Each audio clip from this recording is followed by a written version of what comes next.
Hey, welcome to our study from the Daily Bible Devotional today in Mark chapter 11. The events of this chapter connect to a barren fig tree. Jesus approaches a tree that has no fruit on it. He immediately condemns it to never bear figs again. The next day, the tree is shriveled up and the disciples ask about it. Jesus responds with these four words, quote, "Have faith in God."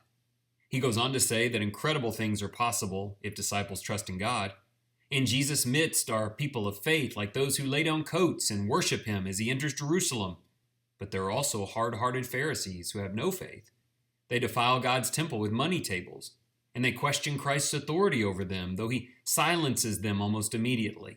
They are like that fig tree, condemned for being spiritually barren. Here are some takeaway benefits.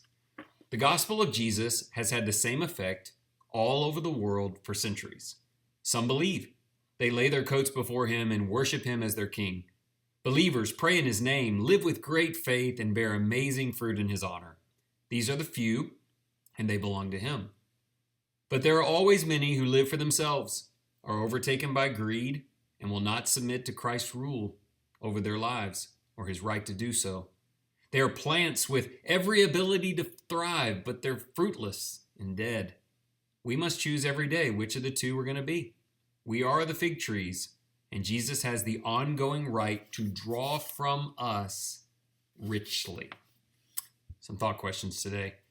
The plant imagery is helpful. If you are a fig tree that belongs to Jesus, how does that impact the nourishment and growth you pursue daily? Are you getting what you need to produce for him? Secondly, Jesus was deeply offended that the temple of God was infiltrated by greed. Is there a sense in which that has meaning for us in his church? And then lastly here, there is instruction on prayer in this chapter. Why does Jesus call us to forgive, quote, anything against anyone before we seek God's forgiveness? That sounds like a tremendous lesson in humility and mercy. Let's pray to our Father.